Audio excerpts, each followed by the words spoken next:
তবে ওভারঅল আমি বলবো যে এখনো মন্তব্য করার সময় এখনো আসেনি। ব্যর্থতা মানে জাতি হিসেবে আমরা একদম চূড়ান্ত ব্যর্থতায় পর্যবসিত হব এবং আমাদের সার্বভৌমত্ব থাকবে না। হিরো আলম তখন অভিযোগ করে বলেছেন যে আগে আওয়ামী লীগের হামলার শিকার হয়েছিলাম, এবার হামলা করলো বিএনপি। এটা আমি বলতে নারাজ এবং এটা আমি স্বীকার করব না। এটা তারা আওয়ামী লীগের লোক, তারাই হিরো আলমের উপরে হামলা করেছে। এই যে অন্তর্বর্তীকালীন সরকারের যে উদ্যোগগুলো দেখলেন, আপনি কি মনে করছেন জনাব মাজেদুর রহমান জুয়েল? ও জি জি না, এ পর্যন্ত আমরা ধন্যবাদ আপনাকে, আপনার মাধ্যমে যারা দেখছেন সকলকে আসসালামু আলাইকুম। এ পর্যন্ত আমরা যা দেখলাম এই সরকারের শুরু থেকে এ পর্যন্ত কিছু কাজ করতে গেলে তো কিছু ভুল হয়, খুব স্বাভাবিক। তবে শুরুটা যত ভালো ছিল, কেন জানি কিছু কিছু বিষয়ে আমাদের মধ্যে আবার শঙ্কারও তৈরি হচ্ছে। তবে ওভারঅল আমি বলবো যে এখনো মন্তব্য করার সময় এখনো আসেনি। এই সরকারের সফলতা ব্যর্থতা কিছুই বলার সুযোগ এখনো নাই আমাদের সামনে।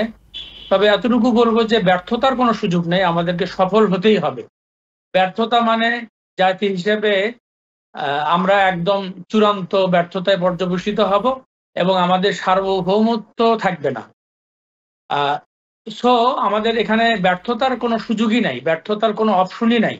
এনিহাও আমাদেরকে সফল হতে হবে, এটা হচ্ছে কথা। আর কিছু ভুল যেখানে হচ্ছে, আমরা ভুল সমালোচনা না করে আমার মনে হয় যে ভুল যারা করছেন বা ভুল যেখানে হচ্ছে, যেমন আজকে আমাদের মাননীয় প্রধান উপদেষ্টা তিনি তার ভাষণে ৬টা কমিশন ছাড়াও আরো কিছু কথা বলেছেন যে আপনারা কেউ আইন নিজের হাতে তুলে নেবেন না। তো উনি এই কথাটা কেন বললেন যে আইন আপনারা নিজের হাতে তুলে নেবেন না? তার মানে কেউ না কেউ আইন অবশ্যই নিজের হাতে তুলে নিচ্ছে এবং আমরা প্রত্যেকদিন পত্রিকায় দেখছি যে আইন কিন্তু নিজের হাতে তুলে নেওয়া হচ্ছে। এবং আমি কিছু সত্য কথা বলতে চাই, এইটা কার পক্ষে গেল কি বিপক্ষে গেল সেটা আমার কাছে গুরুত্বপূর্ণ নয়। জি জনাব মাজেদুর রহমান জুয়েল, আমি ঠিক এই জায়গাটাতেই আপনাকে আপনার এই বিষয়টি সম্পর্ক প্রশ্ন আমি এখানে করতে চাই। বগুড়ায় আদালত প্রাঙ্গণে হামলার শিকার হন কদিন আগে আলোচিত ইউটিউবার আশরাফুল হোসেন ওরফে হিরো আলম নামে যিনি পরিচিত, এবং হিরো আলম তখন অভিযোগ করে বলেছেন যে আগে আওয়ামী লীগের হামলার শিকার হয়েছিলাম, এবার হামলা করলো বিএনপি, এবং তিনি বেশ কয়েকজনের নামে পরবর্তীতে মামলাও করেছেন। এই যে ঘটনাটি আমরা পরবর্তীতে দেখেছি, জেলা বিএনপির পক্ষ থেকে ঢালাওভাবে বিএনপিকে দোষারোপ করার জন্য প্রতিবাদও জানানো হয়েছে, হামলার ঘটনার নিন্দাও জানানো হয়েছে। আসলে সেদিন ওখানে কি হয়েছিল? আপনি বগুড়ায় থাকেন, আপনি বগুড়ার রাজনীতির সাথে জড়িত, আপনি কতটুকু জানেন? আমি যেটা জানি, ওই হামলাটা অ্যাকচুয়ালি গোটা বগুড়ার মানুষই তো মানে আওয়ামী সেন্টিমেন্ট ধারণ করে, এরকম লোকের সংখ্যাই বগুড়ায় বেশি।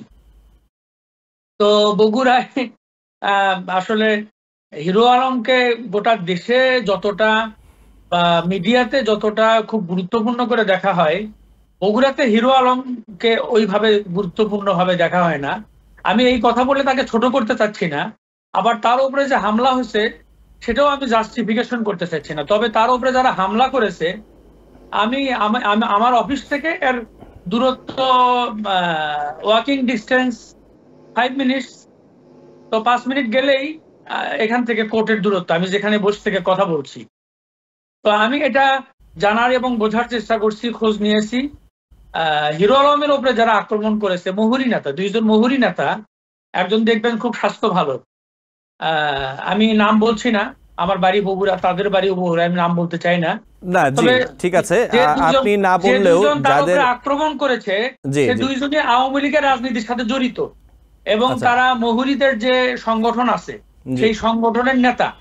সুতরাং এইটা কোন দল আক্রমণ করেছে বা বগুড়ার মানুষ আক্রমণ করেছে এটা আমি বলতে নারাজ এবং এটা আমি স্বীকার করব না। এটা তারা আওয়ামী লীগের লোক, তারাই হিরো আলমের উপরে হামলা করেছে, এটা আমি দেখেছি। জি মাজেদুর রহমান জুয়েল, আপনি না বলতে চাইলেও হিরো আলম যাদের বিরুদ্ধে হত্যা চেষ্টার অভিযোগে মামলা করেছেন তাদের নামগুলো আমার এখানে আছে।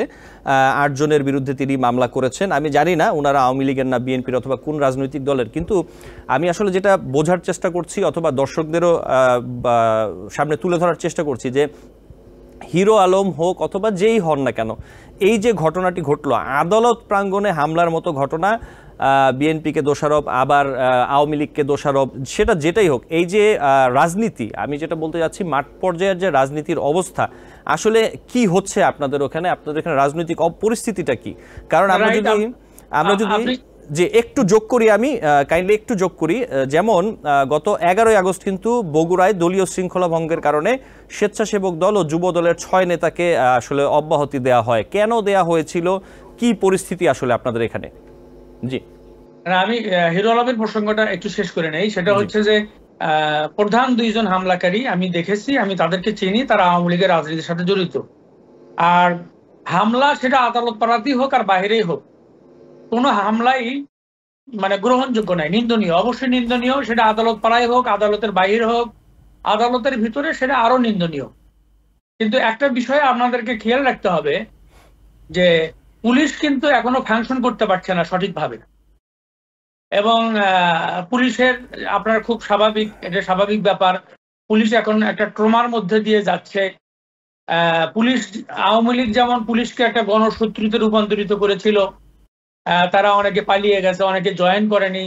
যারা পেশাদার পুলিশ তারা জয়েন করেছে, তবুও তাদের ভিতর থেকে একটা ট্রমা কেটে ওঠেনি, তারা ফাংশন করতে পারছে না। ফলে আইন শৃঙ্খলার অবনতি আমরা গোটা দেশেই লক্ষ্য করছি। আমি প্রথমত এই সরকারের উপদেষ্টা বা কনসার্ন ব্যক্তি যারা আছে, আমি অনুরোধ করবো যে আইন শৃঙ্খলার বিষয়ে আপনারা খুবই গুরুত্ব দেবেন, এটা একটা বিষয়। আর বিএনপির রাজনীতিতে তো শৃঙ্খলা ভঙ্গ, বহিষ্কার শুধু বিএনপি কেন, এটা সব দলই থাকতে পারে। এটা আমি অস্বাভাবিক কোনো ঘটনা মনে করি না।